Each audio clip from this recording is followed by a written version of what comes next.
I'm Jeff Matlow. Welcome to the best leadership podcast ever.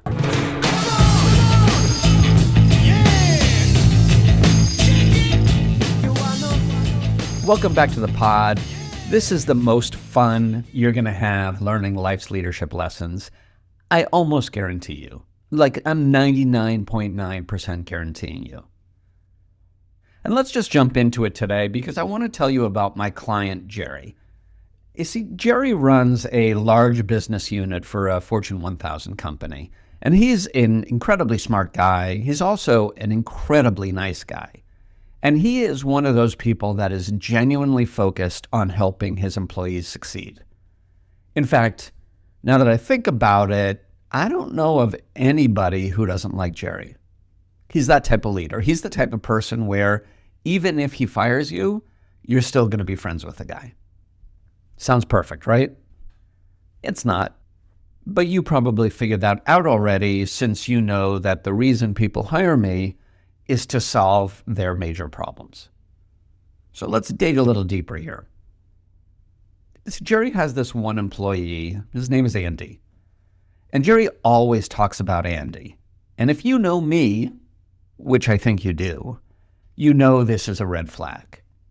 Because the person you talk about the most is the person you should probably fire the soonest. Andy is a highly accomplished executive in his own right. He's got an impressive background, at least on paper. And he was brought on as a senior leader to this company to help guide a department of 30 people. There's only one problem. When Jerry asks Andy to do something, Andy always comes up with a reason why it can't be done. At first, this wasn't a major issue since Jerry was always asking complex questions that weren't always an easy yes. So I get it. But in time, it became apparent to Jerry that Andy was really quick to avoid giving a clear and productive answer regardless of the question. So Jerry began testing this out with simpler asks like, can you try to communicate more effectively with the sales team? Andy would then explain why that wasn't possible. Over time, Jerry became more and more frustrated with Andy's lack of accountability in his communication.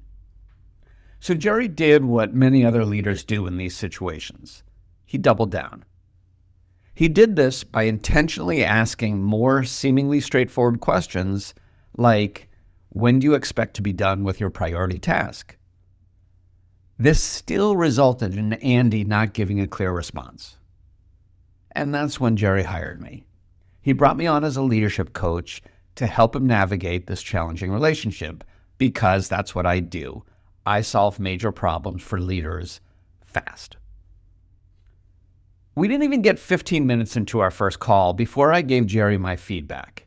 It was this: when you're in a hole, you always have to remember the first rule of the law of holes. But you know what? Let's pause on that for a second because I want to tell you about this guy, William Lytle. Have you heard of William Lytle? My guess is you haven't. He's this eccentric, borderline obsessive chap, but you'll realize why in a second. You see, after his parents passed away in the 1960s, William moved into their house and decided that he needed a wine cellar. Seems reasonable enough. Now, if you and I were in this situation, we may pay a professional to build the wine cellar. Lytle is different. He figured he could just do it himself. That's what shovels are for, right? So he went down to his basement and he began digging. I told you he was eccentric. Turns out William rather enjoyed digging. He enjoyed it so much that after finishing the wine cellar, he kept digging and digging and digging.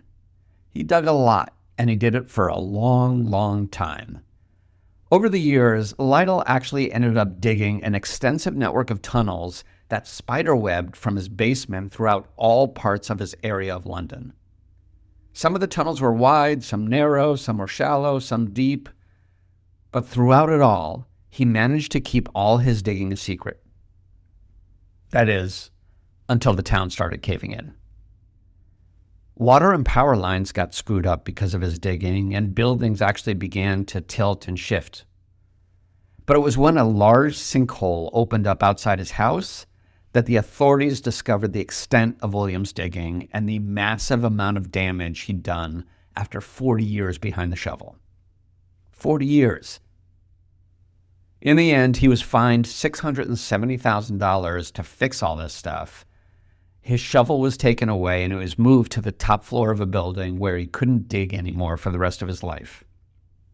And this brings us right back to my coaching client, Jerry, and his non-committal employee, Andy. So Jerry discovered his challenge with Andy early on in the relationship. And from the get-go, he wasn't getting the type of communication he wanted. But the challenge you face is rarely the actual problem. It's often just the symptom. So when you keep pushing further into it like Jerry did, all you end up doing is digging a deeper hole. And that brings us to the first rule of the law of holes. When you're digging yourself into a hole, the first rule is to put down the shovel and stop digging. Jerry was so focused on fixing a communication issue that he couldn't recognize the problem wasn't actually about communication. It was about Andy's ability to fit into the company culture. When you don't put down the shovel, you become so focused on digging that you can't figure out how to get out of the hole. So again, the first rule of the law of holes is to put down the shovel. Now let's go back to crazy William Lytle for a hot second. His shovel wasn't the problem. The real problem was his obsession with digging tunnels.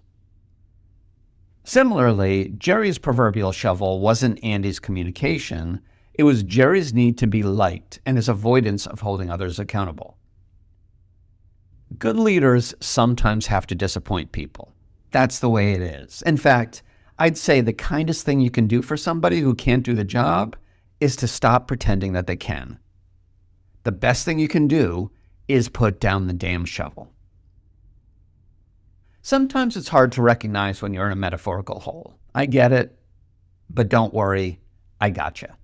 Here are some symptoms to help you realize that you've been digging a hole. Do you have continued delays in delivering whatever the heck you're delivering? Are you continually going over budget? Are the same mistakes or errors happening time and again? And has employee morale dropped over a ledge? If any of these resonate with you, you're probably in a hole. And let me tell you, in the same way that William Lytle's digging was done in secret until the results destroyed the town, your secret digging could cause issues to compound until they suddenly spiral out of control. So put down the gosh darn shovel. Here's how. First, stop trying to fix that thing that can't be fixed. Have the conversation you've been avoiding. Then set clear expectations with clear consequences. And recognize that whoever is the Andy in your world, they may not need different management as much as they might need a different job. You see, Jerry thought he was being a good leader. After all, he was being patient with Andy and he was giving him multiple opportunities to alter his behavior. The sad reality is that by being a good leader to Andy, Jerry was being a bad leader to all his other employees. He was acting just like William Lytle, continuing to dig until the hole was so big it led to the destruction of morale and effectiveness throughout the entire company. So tell me, what hole have you dug for yourself? If you've listened all the way to this point, I'm guessing this episode resonated with you. Maybe you've got a hole you're trying to get out of. The best, most effective way to get out of it is to join the Best Leadership community. Go over to thebestleadershipnewsletter.com and join there. I can't wait to see you there, and I'll talk to you next week. Have a great one. Bye.